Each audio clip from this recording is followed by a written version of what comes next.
System, ये अंग्रेजों की सरकार जो व्यवस्था सब क्या लगातार 3 बार आप राजकुर्सी पर बैठ चुके हैं और चौथी बार फिर से आप मंत्री बनाया, पर बिहार की जनता की क्या हालत है आप सीधी तस्वीर में देख रहे हैं। 82 साल एज वाले बूढ़े की अगर मौत होती है तो इसका आखिर जिम्मेदार कौन होगा।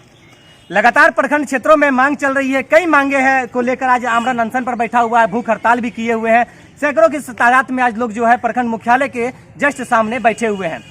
क्या मांगे हैं इनकी और क्यों आखिर इस एज में भूख हड़ताल करना पड़ रहा है, आइए सीधे हम यहाँ से कि जनता से जानते हैं और लोगों से पूछते हैं। पिछले 3 दिनों से अनशन पर बैठे हुए हैं, क्या मांगे हैं और क्या कहना है सरकार को।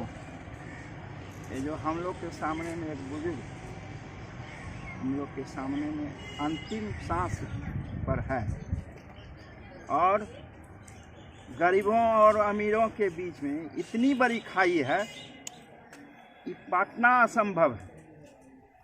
इस खाई को पाटना असंभव है और सरकार हमारी कह रही है बहुत सारा हम योजना चला रहे हैं। कहाँ चल रहा है योजना?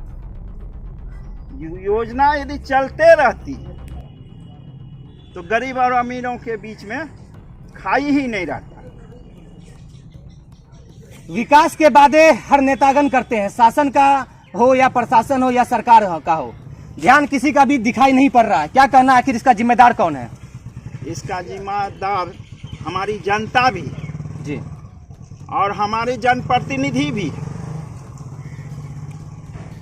हम ज़्यादा भ्रष्टाचार पर का नहीं बोल पाते हैं, इसलिए भ्रष्टाचार बताने की जरूरत नहीं है, तहे दिल से अनुभव करने की जरूरत है। क्या हो रहा है, क्या होना चाहिए। जो सरकार रहती है तो उस पर उंगली उठती है और सरकारें आती रहती है, जाती रहती है। सरकार बनाने वाली यदि आज जनता है तो जनता का कोई पूछ नहीं। मैं इतना ही कह के अपनी वाणी समाप्त करता हूँ। अब मैं याद दिलाऊंगा 2020 की और 2019 के लोकसभा चुनाव और 2020 के विधानसभा चुनाव की, जो नेतागण ने जो वादा किया था बराड़ी वासियों से, आखिर उनमें कितना उनको आज मिला है, उनसे भी जानते हैं। 2020 के विधानसभा चुनाव में और 2019 के लोकसभा चुनाव में जो हमारे यहाँ के MP और MLA जीते थे, उनका क्या मुद्दा था, क्या वो मुद्दा पूरा हुआ या नहीं? एकदम नहीं। वहाँ था एक ही मुद्दा, पुनर्वास दिया जाएगा, मगर कहीं कोई व्यवस्था नहीं जी। और रही बात, सरकार बोलती है कि हम डबल इंजन की सरकार है। हमको बड़ी खुशी होता था कि चलो डबल इंजन की सरकार है, काम तो होगा ही। अब सिर्फ इंजन की सरकार है, बॉगी है ही नहीं उनके साथ में। हम सबको यहीं का यहीं आज भी मजबूर है। जो प्रखंड कार्यालय में हमारे जो माननीय बुजुर्ग हैं, आप सोच सकते हैं, ये अपने एक उम्र से आंदोलन किए हैं और आज 83 साल के बावजूद भी ये कड़कती ठंड में जब आमरण अनशन में बैठे हैं, इससे ज़्यादा तौहीन क्या होगा हमारी धरती पे। 3 दिन से ये बुजुर्ग भूखे प्यासे लेटे हुए हैं, आमरण अनशन पर बैठे हुए हैं। अगर इनको कुछ हो जाता है तो इसका जिम्मेदार कौन होगा? शासन, प्रशासन, सरकार या आम जनता जो यहाँ पे आप लोगों के साथ बैठी हुई है? सिस्टम, ये अंग्रेजों की सरकार जो व्यवस्था सब क्या हुआ, ये दोषी होगा। 3 दिन लगातार ध्यान आमरण अनशन में बैठने के बाद भी आज सरकार का या शासन प्रशासन या जो कटिहार के वरीय नेता है उनका ध्यान अभी तक क्यों नहीं आया? यही तो दुर्भाग्य है कि हम जनता का आवाज वहां तक पहुंचता नहीं। हमको तो लगता है जितना भी ये जो सिस्टम है ना, ये चाहते ही नहीं कि हमारा समस्या को आवाज ऊपर तक जाए जी।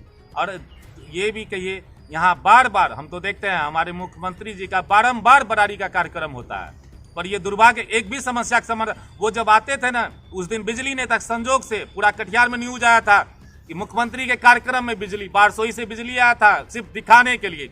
जिनको हम वोट दे के इतना कष्ट झेल के भी वोट गिराते हैं और विश्वास करते हैं हमारे नेता ऐसा हो और उनको जिताते हैं, और उनको यही सिस्टम हाईजैक कर लेता है और ये हाईजैक करके उनके लिए बिजली, हम सब के लिए भी नहीं। यही सिस्टम है जो हमारा जो आज समस्या है, जो आज यहाँ लेटे हुए हैं, सरकार तक जाने ही नहीं देता है। और भी लोगों से हम बात करते हैं और जानते हैं कि आखिर उनका जो मुख्य मुद्दा है और किन मुद्दों को लेकर जो है लगातार 3 दिनों से धरने प्रदर्शन पर बैठे हुए हैं। साथ ही क्या मांगे, आखिर उनकी 7 मांगों जो है क्या है, क्या मांग है आपकी? और मांग हमारा है, पहले 9 नंबर वार्ड में पहले बच्चा लोग पढ़ते थे जी, और अभी सिरकट्टा कर दिया, सिक्कट बलवा कर दिया और बीच में बच्चे लोग भटक भटक करके मर रहे हैं। जो रोड है, रोड में बच्चा लोग टकरा जाते हैं, डर के मारे जा नहीं पा रहे हैं स्कूल। हमारे स्कूल भरट हो गया, हमको स्कूल चाहिए। तो नीतीश जी थोड़ा ध्यान दीजिएगा, क्योंकि इस क्षेत्र के विधायक भी आपके पार्टी के ही है और सांसद भी आपके पार्टी के ही है। लगातार 3 बार आप राजकुर्सी पर बैठ चुके हैं और चौथी बार फिर से आपको बिहार की जनता ने मुख्यमंत्री बनाया। पर बिहार की जनता की क्या हालत है आप सीधी तस्वीर में देख रहे हैं। लगातार कई मांगों को लेकर, और महिला भी हमारे साथ बैठी हुई है, उनसे भी जानते हैं और पूछते हैं उनका क्या मुद्दा है, आखिर क्यों आमरण अनशन पर पिछले 3 दिनों से बैठे हुए हैं। क्या नाम हुआ चाची आपका? क्यों बैठे हैं यहाँ? बैठे हुए हम लोग का जमीन नहीं है और मतलब भगाता है जो बगल में बने हुए तो कहता मेरा जमीन है, हटिएगा हटिएगा, घर तोड़ के हटाइए, जहाँ जाना है जाइएगा। कहाँ पर बैठे हुए धरना में? बिहार सरकार में। बिहार सरकार का ये क्या है, अंचल कार्यालय है? हाँ, अंचल रोड के बगल में। कब तक ये धरना प्रदर्शन चलेगा आपका?